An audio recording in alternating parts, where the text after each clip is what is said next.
What is going on YouTube? N64 here, I'm back. Thanks for tuning in again as always, it's very much appreciated. What we're going to go through on this video is episode 5 of mission N64239.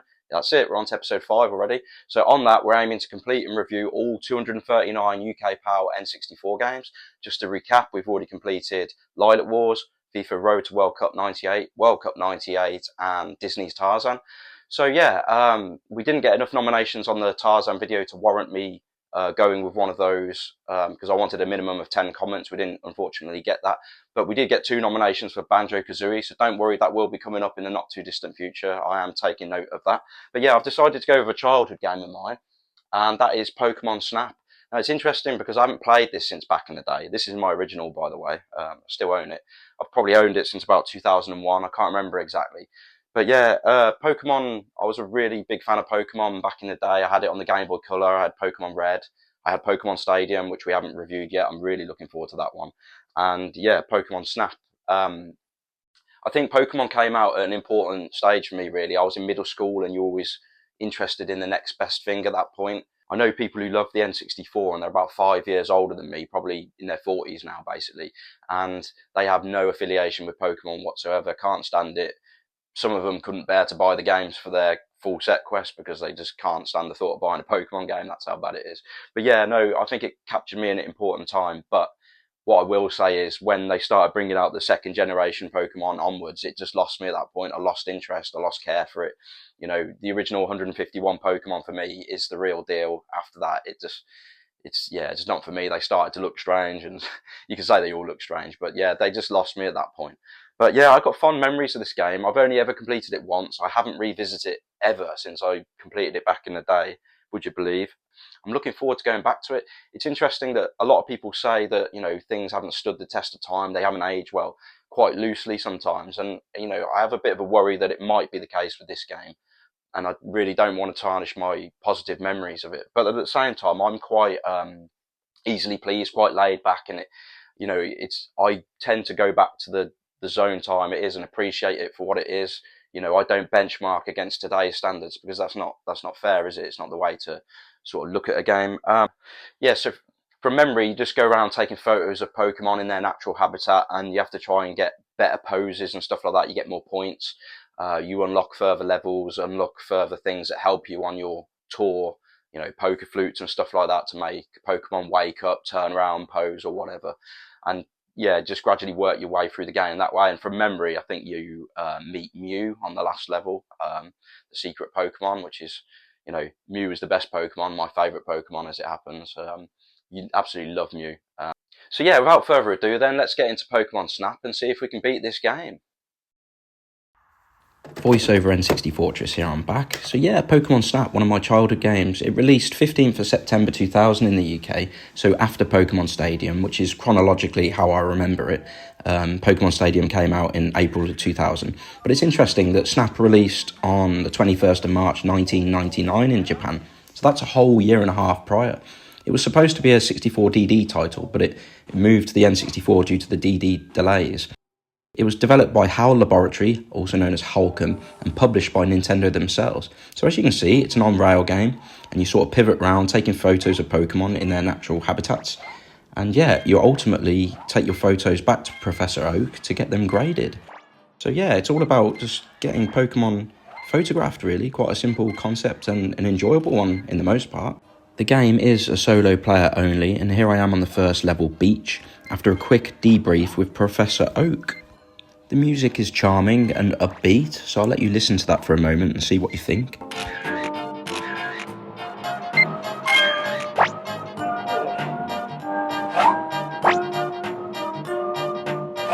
I remember when I first played this game, I remember being pretty fascinated by it, seeing Pokemon in their sort of natural habitats and out in the wild like this, because it's like something we'd never seen before, really. Playing Pokemon on the Game Boy, you're sort of like in Game Boy graphics, and then on Pokemon Stadium, it's largely battle mode, but here we were out in the wild looking for Pokemon.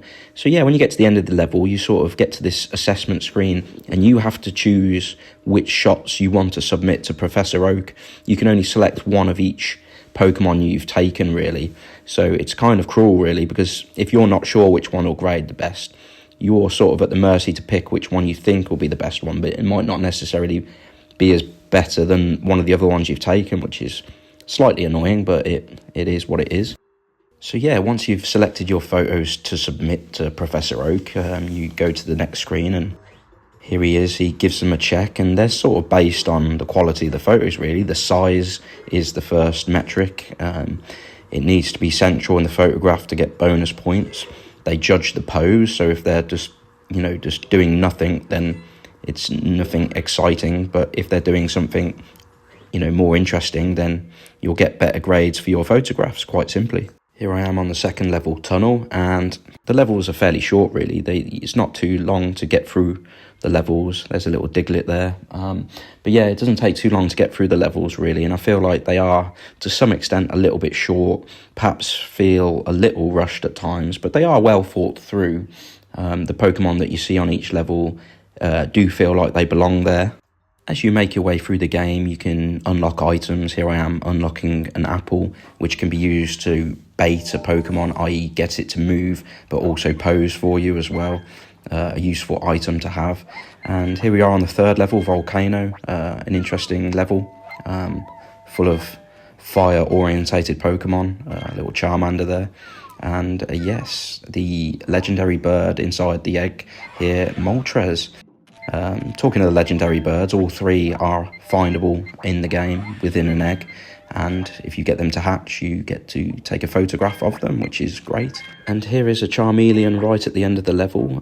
Before I get to the photograph assessment screen, you will find that you miss things on your first journey through levels, and you do have to go back to look more carefully, try different things in terms of using the items you have to your availability to try and encourage Pokemon out of places where they might be hiding, and you have to go back to levels when you unlock subsequent items later down the line that you don't have at your disposal first time around. So it does mean that you need to go through the levels again and again to sort of get to that stage. I think it's worth adding at this point that if you get photographed with more than one of the same Pokemon in it, you get bonus points for having, multiple of the Pokemon within the picture, but you've still got to try and get your sort of primary photograph with one in the middle of the photo, and then if you have others in the peripheral, you get bonus points for that. So on the fourth level here, the river level, and this was an interesting level. I found that you had to be quick with your camera on this level as the Pokemon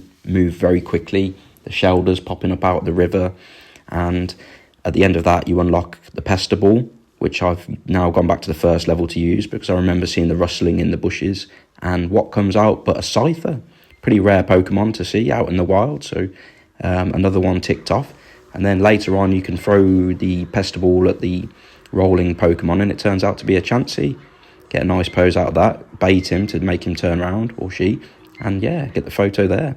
So here we are, zooming through the fifth level now, cave, starting to see some more rock sort of Pokemon. Geodudes, Sandshrew, and you're sort of on a river, so you see the Staryus and Starmies as you head down, and some other interesting Pokemon like Mankeys and stuff like that, who you need to encourage to push that button there to take you on a secret path to meet up with Professor Oak.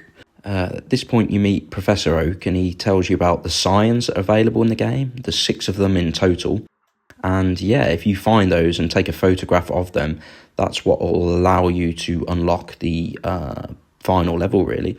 So here I am baiting Pikachu, and if you bait him in the right direction, you can get him onto a surfboard and get a neat little pose out of him. And you get massive bonus points for that, for getting him in a unusual pose. There's the first sign, and it's like a crab, Kingler, is it? Or something like that, I can't remember exactly. One of the crab Pokemon anyway. Here I am using the Poker Flute to awaken Snorlax and get a better pose out of him. A Pesterball to frustrate Kangaskhan and get a picture of the front of them. So yeah, the Poker Flute's an interesting item to use. Here I am baiting Pikachu to get him closer to the egg, and then playing the Poker Flute to make him use Thunder Shock, which in turn awakens Zapdos or splits the egg, whichever makes it hatch. And out comes Zapdos, and he in turn will then get the electricity pumped up in this tunnel and allows me to get this photograph here of one of the signs. Pinsir, is it, I believe? Here I am back on the volcano level, and these plumes of smoke look a lot like coughing, and that's one of your signs as well. The volcano level is definitely my favourite on the game, and I just enjoy the Pokemon on this level, and this was the icing on the cake, having to knock Charmeleon into the lava there, and then he evolves into Charizard and gets really angry and allows you to get some nice photos there at the end. I think the last thing you can unlock is the ability to make your car to go quicker, your vehicle go quicker, and that's using the R button. And yeah, that just helps you essentially fast forward through levels, making them feel less repetitive, and so you can get to the part that you actually want to get to photograph the specific Pokemon that you're revisiting the level for, really. And I think that's a nice touch, really, because it is quite mundane having to wait all the time otherwise.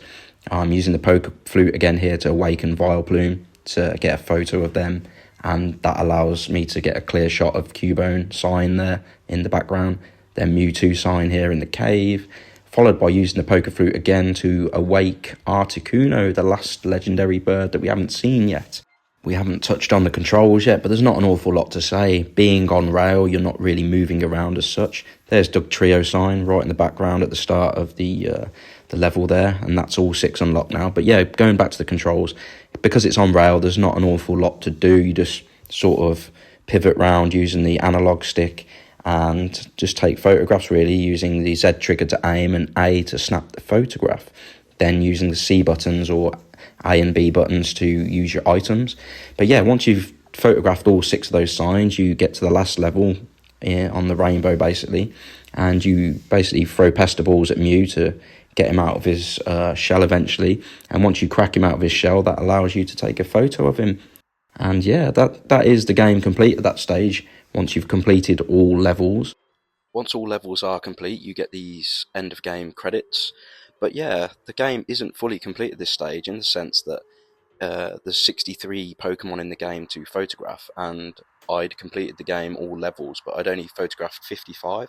So I went through on the hunt, and I did find a few extras myself, but I had to look up about 3, 4, maybe 5 on the internet to find out how to find them, as some of them were really tricky, really, and I'd never have worked it out, and I could not remember from back in the day. But yeah, once you've submitted all 63 photographs to Professor Oak, then you have officially completed the game. There's not much else you can do at this stage. I will add that you need to save your progress manually, although it does save on the cart, because if you don't, it doesn't auto-save, and I cruelly lost a bit of progress at one point for overlooking that feature. But yeah, once you've photographed all Pokemon and completed the game, you get these end-of-game credits, which have the photographs that you've submitted in the background, which is a nice touch that I thought. And yeah, it's just a shame that there was only 63 out of 151. So that's it, guys. Pokemon Snap is now complete. That's episode 5 complete of Mission N64239. So only 234 left to go now. So yeah, really, really pleased with this. Really fun. It's exactly as I remember it. No better, no worse. It's literally as I remember it. So it's bizarre what you remember, nearly a quarter of a century ago now. It's the last Pokemon game I've ever bought and played, at least. I did buy Pokemon Stadium 2 because I'm a full set owner, but I've never ever played it. Like I said, the second gen Pokemon onwards just doesn't interest me in the slightest. So my memories, they prefer to stay with the original Pokemon, and that's where my love is, and that's where it will remain, really. But yeah, on rail photograph game, basically taking photos of Pokemon like we've seen. And yeah, it's just really nice to see Pokemon in their natural habitat. You've got the fire Pokemon in the volcano and so on, water and grass by the river and stuff. And it's just quite neatly put together, really. The tools that you can unlock to help you get better poses or advance in the game is pretty neat. The Pester Ball, the Poker Flute and so on, to play a tune and get Pokemon to turn around and dance for you and so on. And loosely based on the Game Boy game as well, the original Pokemon game.